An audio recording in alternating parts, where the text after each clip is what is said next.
Hi everyone, welcome to Lola's Frugal Life. This is episode number 303. Today we're going to be talking about tips to help limit decision fatigue. So please stick around for a few quick words from our sponsor and we'll get right into the show. So today I wanted to talk about some tips to help limit decision fatigue. Do you ever have one of those days where you just can't handle making one more decision? Something that might have seemed like a minor thing to decide on if it had happened in the morning can just feel like it's too much to have to deal with if it happens at the end of the day, because we've just already made too many decisions that day and we just can't take any more. So decision fatigue is when we have trouble making a good decision or in making any decision after a long day or period of decision making. So it doesn't even have to be over the whole day. It could be just you had to make a lot of decisions in a short period of time and your mental energy for decision making is just worn out. So just like our bodies get worn out when we have physically demanding days, our brains can get worn out too. So when we have a day that requires us to make a lot of decisions, our brains just get tired out. And even minor decision making that happens throughout the day can add to our likelihood of experiencing decision fatigue. So there are some things that we make decisions about over and over again each day, and if we can try to decide once or minimally on these things, it can really help limit the number of decisions that we need to make each day. So I'm just going to go through a few areas that we can think about to try and see if we can limit the amount of decisions that we have to make in any given day. And these are really the types of things that we are constantly having to make decisions on. So if we can make changes to kind of decide a lesser amount of times on these decisions, we can make our lives easier by not even having to think about these things on a daily basis, and it just leaves more room for other decisions that aren't necessarily always so recurring. So the first thing is what to wear. Every day we have to think about, what are we going to wear today? So a lot of people talk about personal uniforms. I've done an episode on personal uniforms, I think, at one point in time. They talk about capsule wardrobes or whatever else it might be called. These ways of dressing have become much more popular. And the whole idea is to just simplify your clothing so that you don't have to take time each morning trying to figure out what you're going to wear. So one of the additional benefits that I found from simplifying my clothing is that I really took the time to figure out what I love to wear. So I never really have those days where I don't kind of feel that comfortable in what I chose to wear that day. So in addition to not having to make decisions about what I'm going to wear, I mean, of course I make a somewhat of a decision. I open up the drawer and I decide what I'm going to wear that day. But I'm pretty much in my mind already knowing it's either going to be like black leggings and a sweatshirt or a comfortable t-shirt, or like depending on like what type of day it is, I kind of have a very general outfit that I'm going to wear every day.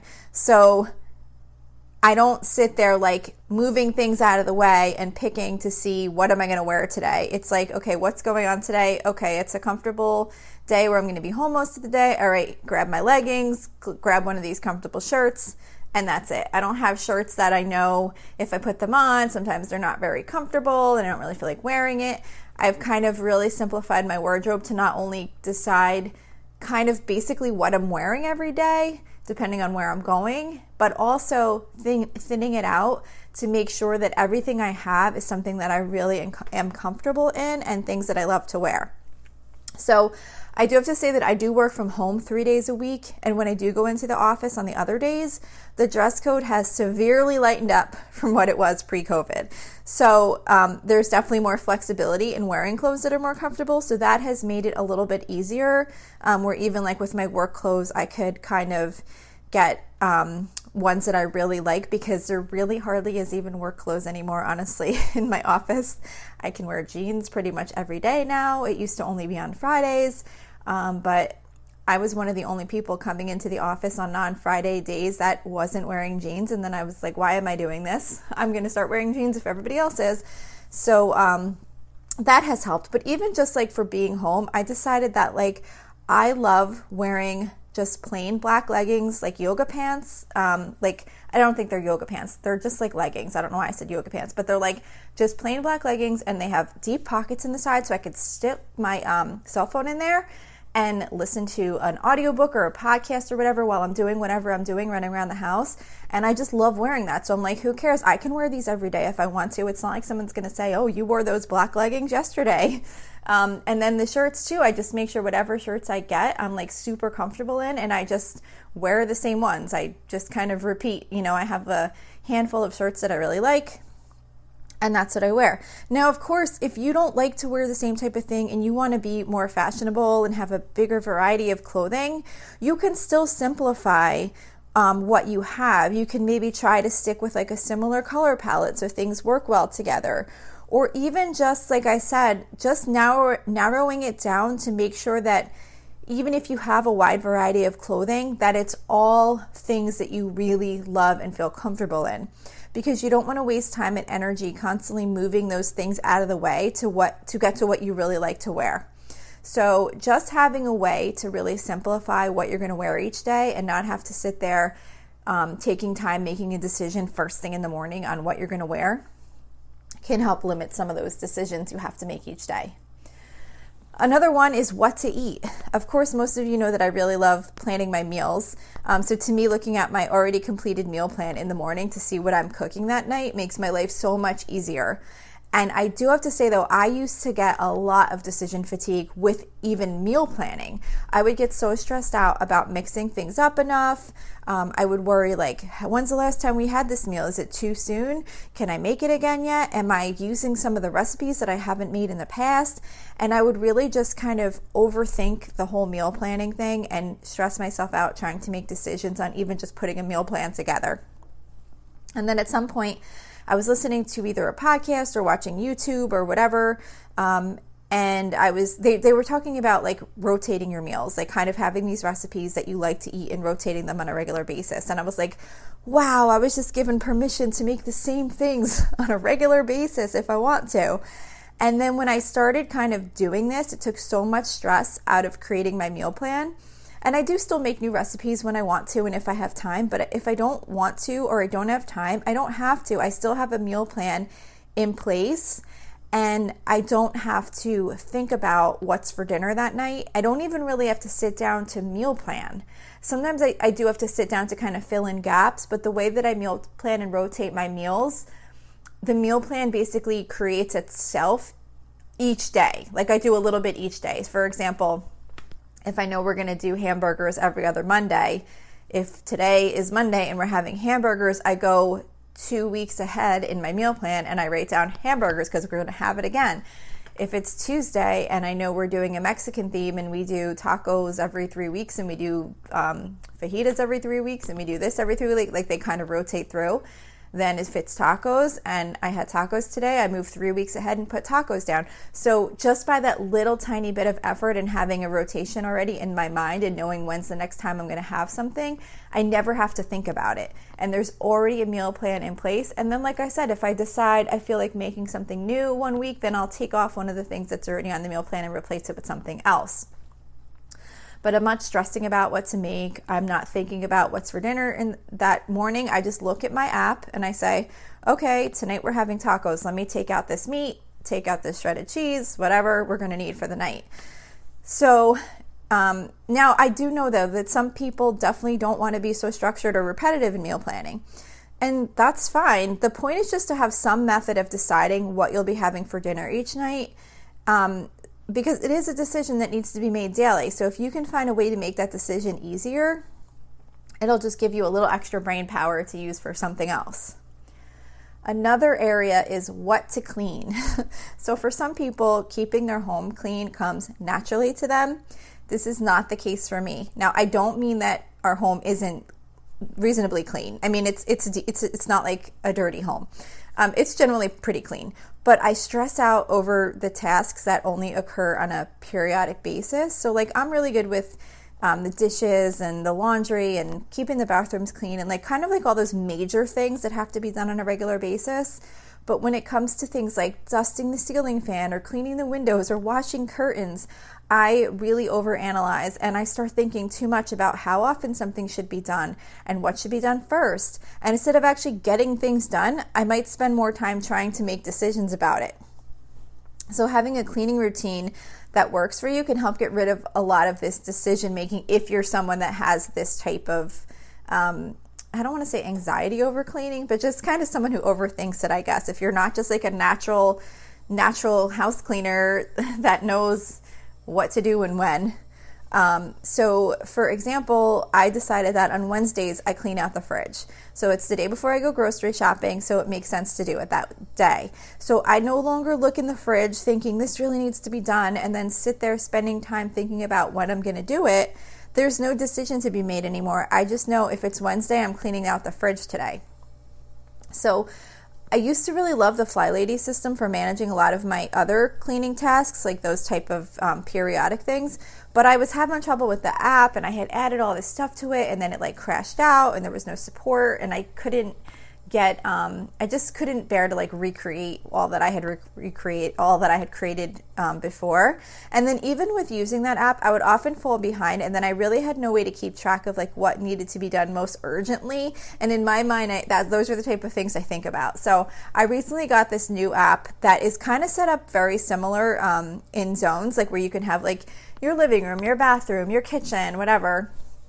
So it's kind of very similar to the Fly Lady system in that way. But when you put your tasks in there, you can say, I want to do this every 3 weeks or every 4 weeks or every 2 months, where like in the Fly Lady app, it was just a list of things that have to be done in the zone, but it had no like prioritization or like how often they needed to be done. Like if I did this task a month ago, but it doesn't really need to be done for another like 3 months, well, I don't want it on my list again. So this new app that I got, you can actually put in how long you want to do something, and then it color codes if it's like past due. So you can prioritize and be like, oh wow, I'm way past when I wanted to do that. Let me do that first. So that has really helped me because what I can do is just look in the app and see what needs to be done most urgently by like how past due it is. And then I don't spend any time stressing out on what needs to be done or trying to decide what I'm going to do today. I'll just look at it and whatever I have time to do, I'll just do whatever is most urgent. So again, whatever system works for you is fine. Again, it's just trying to find a way to not have to make so many decisions on what you're going to be cleaning on a given day. So if cleaning is something that you don't really think about, then maybe you don't need to put a process in place. But if it is something that you kind of take time trying to figure out what and when you should do, then maybe think about seeing if you can put some type of structure in place so that you don't have to really spend time thinking about those tasks. Another area to help limit decision fatigue is at work.